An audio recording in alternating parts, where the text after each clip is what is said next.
I've been working on Gwulo's page layout and its menus. This then is the current website, and any blue text you see is a link. You see we've got lots of them. There's a lot going on the screen. So if you're a new visitor to Gwulo, it's probably a bit overwhelming as to what you're supposed to do next. I've been looking for ways then to make the site easier to use for new visitors and hopefully still keep it familiar and useful for regular readers. Let's have a look at the new layout.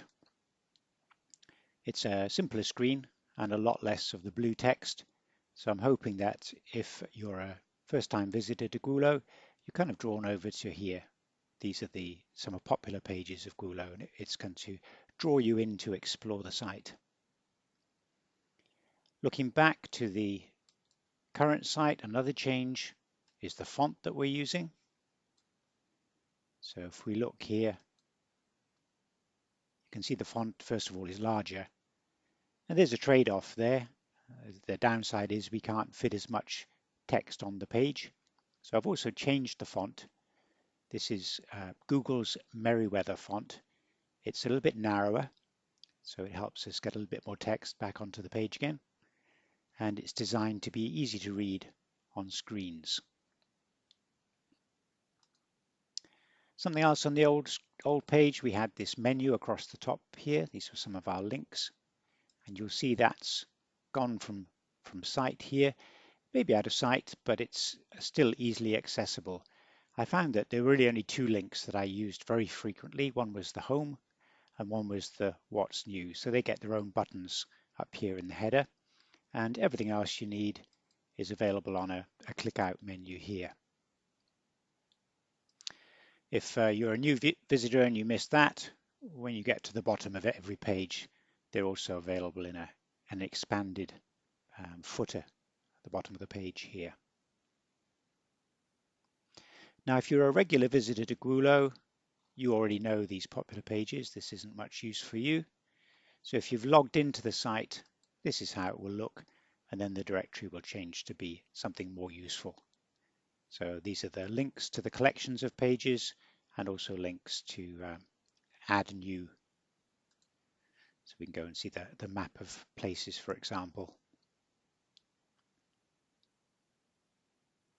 The final area I've been working on as far as appearance goes is making the site work well on different devices, and we can simulate that here. So this is the site as it looks on a wide screen. This is how I see it on my computer every day. But if we narrow it down, this would be how it looks on a tablet, let's say an iPad, for example. And if you watch the top up here, we slide it down and it changes again just to work a little bit better on a mobile device with a very narrow screen. And I think it's the last two that are really going to benefit from the menu up here, because the directory down the side is going to be hidden from sight. So I'm pleased with how it's looking, but I will be asking for your feedback once the testing begins. The typical problems that we'll have are, have I done something that makes things hard to find, or something you look for and you use regularly is not easily available? And the other thing will be different combinations of browsers and devices. Perhaps the text isn't formatting correctly on your device. I'm sure there'll be some of those problems to fix. My next work, though, will be concentrating on the three main content types. So that's people, places, and pictures, or photos. We've already got them. Here's a picture, for example, and I've got the zoom working. But there's all of the how we add new pictures to the site, how we embed pictures into text, how we show lists of pictures.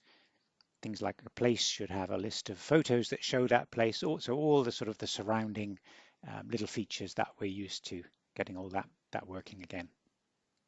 I'm expecting that to take probably about another 3 to 4 weeks. After that, well, the upgrade won't be finished, but really most of the site that we use regularly will be available. So I'm planning to open it up for testing then.